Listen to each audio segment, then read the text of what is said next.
अबे दुबे, हो सकता है कि अगले कुछ सालों में आपको खुद अबे दुबे उसी संसद में एक सांसद के तौर पर बैठकर काम करना पड़े, चाहे लोकसभा हो या राज्यसभा। किसी भी सांसद से आप बात करेंगे अबे दुबे, किसी भी सांसद से आप बात करेंगे अबे दुबे, तो वो आपको चुपके से यही कहेगा, यार इसकी बहुत जरूरत थी।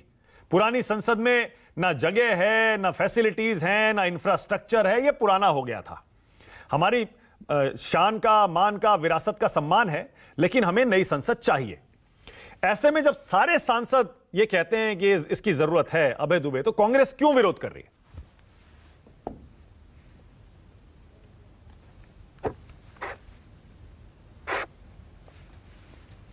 हेलो अभय दुबे, आपको आवाज मिल रही है?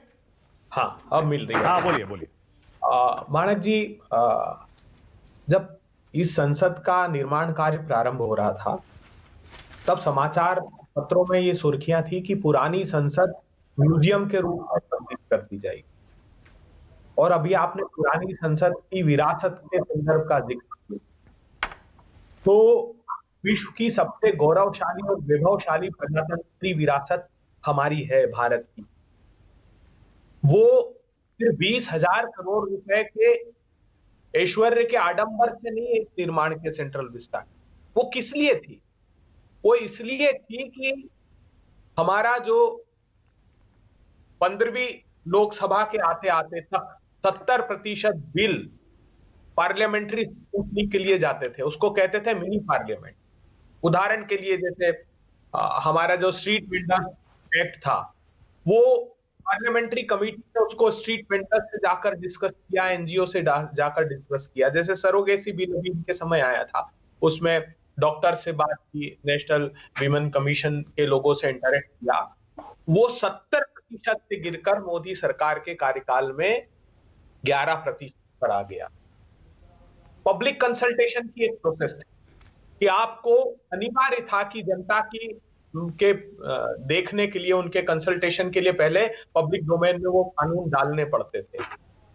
वो 10% पर आ गया। 115 बिल में से सिर्फ 14 बिल इन लोगों ने पिछले समय, जब 16वीं संसद से लेकर 2021 तक, सिर्फ 14 बिल पब्लिक कंसल्टेशन के लिए डाले इन्होंने। आप जानते हैं, उसके बाद 15 अगस्त 2021 को चीफ जस्टिस ऑफ इंडिया को यह कहना पड़ा कि परिस्थितियां ये हो गई है कि कानूनों पर बगैर चर्चा के पास किए जाने से उनमें ना स्पष्टवादिता है, ना पारदर्शिता है।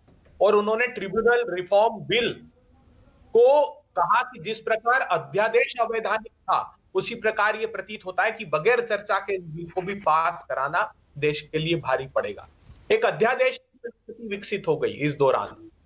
मतलब सदन के 10-10 दिन पहले भी अध्यादेश लेकर आई सरकार, अपने खुद से हित साधने के लिए, सत्ता के प्रजातंत्र को पोषित करने के लिए 11 अध्यादेश प्रतिवर्ष पास करने लगे। और कैसे अध्यादेश? उदाहरण देता हूं कि 10 दिन पहले पार्लियामेंट के ईडी और सीबीआई के कार्यकाल बढ़ाने का एक अध्यादेश लेकर आए। क्या था अध्यादेश? ये सर्वोच्च अदालत के निर्णय के बाद तय हुआ था, विनीत नारायण के केस के बाद, कि हम उनका कार्यकाल फिक्स रखेंगे 2 साल का ईडी सीबीआई का, ताकि पारदर्शिता रहे। इन्होंने 2 साल के बाद 1 साल प्लस 1 साल प्लस 1 साल, अर्थात 3 एक्सटेंशन देने का प्रावधान कर दिया। क्यों?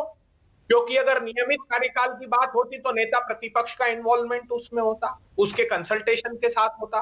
उसको समाप्त करने के लिए अनैतिक तरीके से ये लोग लेकर आ गए।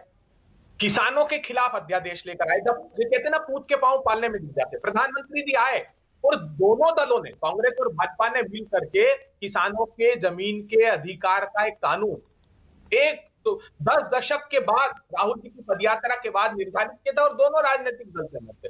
उसको एक के बाद एक अध्यादेश लाकर प्रधानमंत्री जी ने खत्म करने की कोशिश की।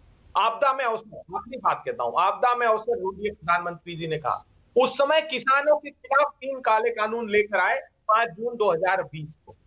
उसी समय जब ये अध्यादेश लेकर आ रहे थे, जब अडानी जी की कंपनी 6,000% की ग्रोथ कर रही, उसी पार्लियामेंट में जेपीसी नहीं चाहते, जेपीसी का गठन, ज्वाइंट पार्लियामेंट्री कमेटी का गठन नहीं चाहते, लेकिन हाँ, वैभवशाली इमारत 20,000 करोड़ रुपए उसमें खर्च करेंगे। अरे उसके फानूसों से रोशनी नहीं है प्रधानमंत्री जी पार्लियामेंट में। वो रोशन होती है उसकी स्वस्थ प्रजातांत्रिक प्रक्रिया से, लोकतांत्रिक प्रक्रिया से, जो अंदर आपने समाप्त कर दी। उसका गला घोटकर वैभवशाली महल का क्या करेंगे? कोई सराय नहीं बना रहे प्रधानमंत्री। कम से कम उन मूल्यों का सृजन तो उसमें लेकिन अभय दुबे, अगर लोकतांत्रिक मूल्यों की आप बात कर रहे हैं वो एक अलग मुद्दा है, संसद भवन एक अलग मुद्दा है। आप दोनों को जोड़ क्यों रहे हैं? सीधा सीधा बताइए मुझे, आप नए संसद को पैसे की बर्बादी मानते हैं या फिर नहीं मानते हैं? नई संसद की जरूरत है या फिर नहीं, पुरानी संसद काफी है? नए संसद में उन मूल्यों को का दमन करके जो हमारी विरासत है, जो विश्व में ख्याति हमारी है, वो कैसे हम काम करेंगे? मैंने कहा ना आपको कि कम से कम उन मूल्यों को प्रतिस्थापित करते। और कोविड के क्राइसिस के समय कांग्रेस पार्टी ने कहा था 20,000 करोड़ रुपए जब देश को आवश्यकता थी अंतिम पंक्ति के लोगों के लिए, उस समय कांग्रेस पार्टी ने कहा था कि इस कठिन परिस्थिति में सिर्फ ऐश्वर्य के आडंबर की इमारत मत खड़ी कीजिए, उसके मूल्यों को स्थापित कीजिए, तब तो उसकी जीवंतता दिखेगी, नहीं तो उसकी जीवंतता का कोई महत्व नहीं रह जाएगा। और बड़े वरिष्ठ लोग बैठे हैं, इस पर प्रकाश डालेंगे। मैं चाहता हूं आप भी इस लोकसभा में जाएं, शहजाद पूनावाला भी जाएं। हम सब लोग जब आगे जाएंगे तो हमारी विरासत जो है वो भवन की नहीं है, वो उन भावनाओं की है जो हमने प्रतिस्थापित की है आजादी के बाद, एक के बाद एक सुधार करते हुए। ऐसा मैं नहीं कहता कि पहले ये सब अच्छा, ओके, मैं एक बार और ट्राई करता हूं। ओके, मैं समझ गया, मैं आपका पॉइंट समझ गया, एक बार और ट्राई करता हूं। मतलब आप चाहते हैं कि पुरानी संसद में ही सांसदों को बैठना चाहिए और वहीं काम होना चाहिए, नई संसद में नहीं जाना चाहिए? मेरा कहने का आशय यह है कि प्रधानमंत्री जी, उन मूल्यों को आपको स्थापित करना चाहिए। संसद नई या पुरानी नहीं, हमारी जो विरासत है वैभवशाली, गौरवशाली, उसकी स्थापना कीजिए। आज आपने पूरा दमन कर दिया उस प्रक्रिया का।